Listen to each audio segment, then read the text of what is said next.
विद्यार्थियों नमस्कार। जय भारत जय हिंद। एक बार फिर मैं आपसे इतिहास की ऑनलाइन कक्षा में कुछ बातें करने के लिए हाजिर हूँ। विद्यार्थियों, आज की इस कक्षा का संबंध एक ऐसे विषय से है और विषय की शुरुआत से है जो आपकी प्रतियोगी परीक्षाओं की दृष्टि से और आपके महाविद्यालय और विश्वविद्यालय परीक्षा हर प्रकार की दृष्टि से अत्यंत उपयोगी है। ऑनलाइन कक्षाओं की श्रृंखला के अंतर्गत मैं अपने इस YouTube चैनल के माध्यम से आपसे भारत के पूरे इतिहास पर चर्चा करूंगा, जिसमें प्राचीन भारत, मध्य भारत, आधुनिक भारत और इसके बाद में विश्व इतिहास के ऊपर भी चर्चा की जाएगी। तो विद्यार्थियों, आज की इस कक्षा का शुरुआत जो मेरी पहली कक्षा है, इसकी शुरुआत मैं करता हूं इतिहास से। तो विद्यार्थियों, ऐतिहासिक घटनाक्रम का अध्ययन करने से पहले आपके लिए सबसे पहले ये जानना जरूरी और लाजमी है कि इतिहास क्या है। What is history. एक प्रसिद्ध इतिहासकार हुए हैं प्रोफेसर E.H. कार। उन्होंने अपनी पुस्तक व्हाट इज हिस्ट्री यानी इतिहास क्या है, इस पुस्तक में स्पष्ट रूप से लिखा है कि विद्यार्थियों, जब भी आप किसी भी पुस्तक को पढ़े तो पढ़ने से पहले उसके लेखक का अध्ययन करें और लेखक की साइकोलॉजी को भी पढ़ना जरूरी है, क्योंकि लेखक का जैसा दृष्टिकोण होगा वह उसी प्रकार से ऐतिहासिक तथ्यों के निरूपण की कोशिश करेगा। तो इसी बात को ध्यान में रखते हुए हम इतिहास की परिभाषा को सबसे पहले तय करते हैं कि व्हाट इज हिस्ट्री। इतिहास क्या है। इतिहास एक आईना है जो आपको सच्चाई से रूबरू कराता है। पास्ट में, अतीत में घटित घटनाओं का ऐसा लिखित विवरण जिसके बारे में हम निश्चित रूप से कह सकते हैं कि यह घटना घटित हुई थी, और ऐसी घटना जो सार्वजनिक महत्व से जुड़ी हुई है, पब्लिक इंपॉर्टेंस से एक बड़े पैमाने पर व्यापक जनमानस को प्रभावित करती है। तो अगर इस प्रकार की कोई घटना घटित होती है तो इस प्रकार की घटना को हम इतिहास की श्रेणी में शामिल करते हैं। तो सबसे पहले विद्यार्थियों ये ध्यान रखें कि जब भी इतिहास की परिभाषा या इतिहास के अर्थ की बात आती है तो हमारे दिमाग में दो तीन बातें अपने आप में क्लियर होनी चाहिए। पहली बात तो यह कि घटना अतीत से जुड़ी हुई हो। दूसरी बात यह है कि घटना का विवरण हमारे पास लिखित रूप से हो, रिटन रिकॉर्ड। और तीसरी सबसे महत्वपूर्ण बात यह है कि घटना एक ऐसी घटना हो जो बड़े पैमाने पर व्यापक जनमानस को प्रभावित करती हो, जिसका सोशल इम्पैक्ट हो, जिसका पॉलिटिकल इम्पैक्ट हो और एक बड़े नजरिए में, एक बड़े व्यापक क्षेत्र में उसका प्रभाव हो। तो इस प्रकार की घटनाओं को इतिहास की श्रेणी में शामिल किया जाता है। तो विद्यार्थी, जब भी हम बात करते हैं इतिहास के बारे में तो सबसे पहले हमारे दिमाग में हेरोडोटस का ख्याल आना चाहिए। हेरोडोटस, जिसको हम कहते हैं इतिहास का पिता, फादर ऑफ द हिस्ट्री, क्योंकि शुरुआती दौर में इतिहास के ऊपर सबसे बुनियादी और ऑथेंटिक काम करने वाले ग्रीक हिस्टोरियन में सबसे महत्वपूर्ण थे हेरोडोटस। लेकिन विद्यार्थियों, जब भी आपसे यह क्वेश्चन पूछा जाए कि वैज्ञानिक इतिहास का जनक कौन है, मेरी दोनों बातों के ऊपर आप गौर से देखें। जब भी आपसे पूछा जाए कि वैज्ञानिक इतिहास का जनक कौन है तो आपका जवाब होगा थ्यूसिडाइस। ग्रीक हिस्टोरियन थ्यूसिडाइस वो पहला हिस्टोरियन था जिसने वैज्ञानिक तरीके से इतिहास के अध्ययन पर जोर दिया, जिसने यह कहा कि इतिहास में भावनाओं के स्थान पर तर्क को प्राथमिकता दी जानी चाहिए और एक इतिहासकार की यह कोशिश होनी चाहिए कि जो कुछ भी वो बात करे वह पूरी तरीके से तथ्यों पर आधारित हो, पूरी तरीके से वह तर्क पर आधारित हो। तो दो बातें आपके दिमाग में अब तक क्लियर हो जानी चाहिए कि सबसे पहली बात तो यह कि इतिहास किसे कहते हैं, दूसरी बात यह है कि इतिहास का जनक कौन है। तो आपका जवाब होगा ग्रीक हिस्टोरियन हेरोडोटस।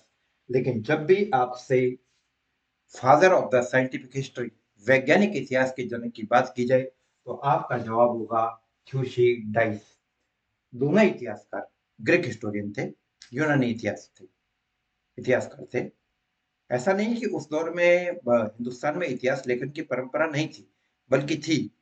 हमारे पुराणों में, जब भी हम पुराणों की बात करते हैं, हम कहते हैं कि सर्गश्च प्रतिसर्गश्च वंशो मनवंतराणि च वंशानुचरितम च एव पुराणस्य पंचलक्षणम, जिसमें राजवंशों की बात की गई है, सृष्टि की उत्पत्ति की बात की गई है, प्रलय की बात की गई है। लेकिन एक बात मैं बता दूं कि हमारे पौराणिक चिंतकों का, पौराणिक लेखकों का इतिहास अध्ययन का दृष्टिकोण यूनानी इतिहास से थोड़ा भिन्न था।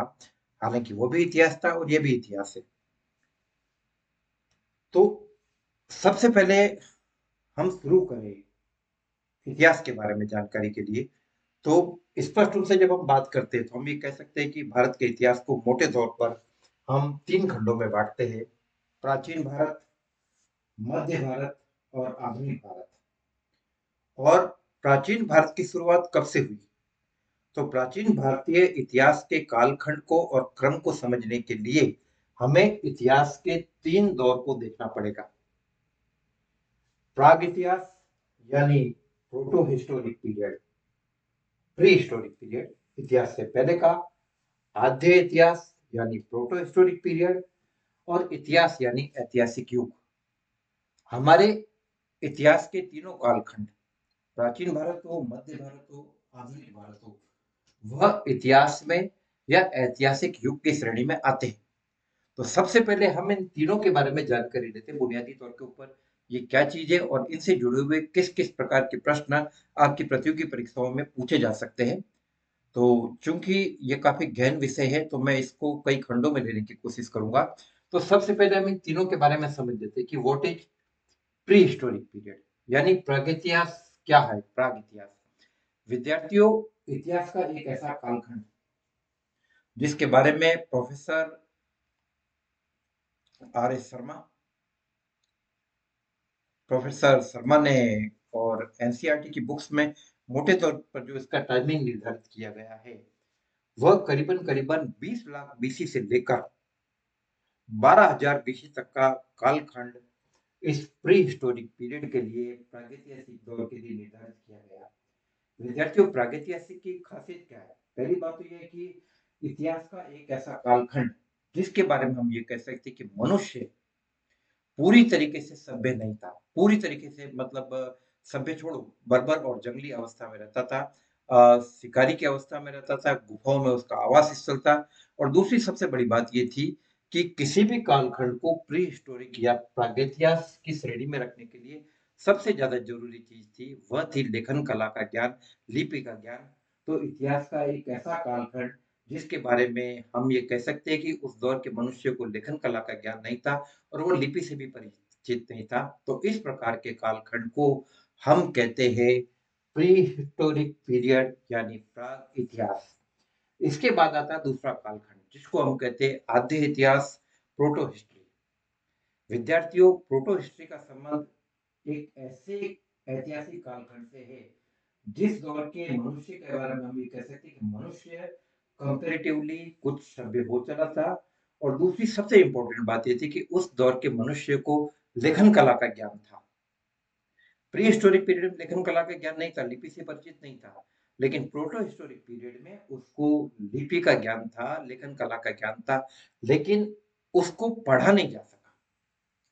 तो ऐतिहासिक ऐतिहासिक कालखंड का एक ऐसा दौर जब लेखन कला के प्रमाण तो मिल रहे हैं लेकिन उसको पढ़ा नहीं जा सका, उसको रखा जाता है प्रोटो हिस्टोरिक पीरियड की श्रेणी में। तो विद्यार्थियों, इस दृष्टि से हिंदुस्तान की, भारत की सिंधु घाटी सभ्यता को इस कैटेगरी के अंदर हम शामिल कर सकते हैं, क्योंकि सिंधु घाटी सभ्यता के जितने भी अभिलेख है या जो कुछ भी रिटर्न विवरण सीलों के ऊपर मिला है, मोहरों के ऊपर मिला है, वो विवरण तो है लेकिन हम उसको पढ़ नहीं पा रहे। तो वो आता है प्रोटो हिस्टोरिक पीरियड की श्रेणी में। जिस दिन हम वो पढ़ लेंगे वो इतिहास की श्रेणी में शामिल हो जाएगा। इसके बाद आता है इतिहास यानी ऐतिहासिक युग, जिसके 3 खंड हमने मोटे तौर पर निर्धारित किए हैं: प्राचीन भारत, मध्यकालीन भारत, आधुनिक भारत। या इसका एक डिवीजन और भी मिलता है, Hindu India, Muslim India, British India, that is communal division. वो अलग अलग इतिहासकारों की सोच के हिसाब से तय किया गया है। तो इतिहास या ऐतिहासिक युग, इसकी खासियत ये थी कि इस दौर में मनुष्य पूरी तरीके से सभ्य हो चला था, और इसके साथ साथ उसको लेखन कला का भी ज्ञान था, और सारी की सारी जानकारी पठनीय थी, उनको पढ़ा जा सका। तो अगर हम इस दौर की बात करते हैं तो यह लगभग 600 ईसा पूर्व का दौर था। यह हिंदुस्तान में 16 महाजनपदों के विकास का दौर था। यह हिंदुस्तान में जैन धर्म और बौद्ध धर्म जैसी प्रतिक्रियावादी विचारधाराओं के उदय का समय था। और इस दौर के सबसे पहले लेखन कला के जो व्यवस्थित प्रमाण मिले हैं, उनको हम कह सकते हैं कि वो अशोक के अभिलेख थे। अशोक के अभिलेख लगभग लगभग 300 ईसा पूर्व के आसपास के थे। लेकिन चूंकि एक सुव्यवस्थित लेखन कला के विकास में लगभग लगभग 250 से लेकर 300 वर्षों तक का समय लग जाता है, इसलिए इसको 600 बीसी से, यानी 600 ईसा पूर्व से हिंदुस्तान के ऐतिहासिक युग की शुरुआत मानी जाती है। तो अभी मैंने आपसे 3 कालखंडों का अध्ययन किया। प्राग इतिहास यानी प्री हिस्टोरिक पीरियड, जिसकी खासियत यह है कि मनुष्य को लेखन कला का ज्ञान नहीं था। प्रोटो हिस्टोरिक पीरियड, जिसकी खासियत यह है कि हम कह सकते हैं कि मनुष्य को लेखन कला का ज्ञान था, लेकिन उसकी लेखनी को नहीं पढ़ा जा सका। और ऐतिहासिक युग, मनुष्य पूरी तरीके से सभ्य हो चला था, और साथ ही साथ लेखन कला का विकास का भी दौर था, लेखनी को भी पढ़ा जा सका। सिस्टमेटिक तौर पर अशोक के अभिलेख हमें मिलते हैं। एक इतिहासकार हुए थे जेम्स प्रिंसेप। जेम्स प्रिंसेप को इस बात का श्रेय दिया जाता है कि उन्होंने अशोक के अभिलेखों को पढ़ा, और अभिलेखों के आधार पर अशोक के इतिहास को निर्मित करने की पूरी पूरी एक सफल कोशिश की। जब आगे हम अशोक के बारे में बात करेंगे, तो उस वक्त हम आपसे सर जेम्स प्रिंसेप के बारे में भी काफी गहराई से बात करेंगे।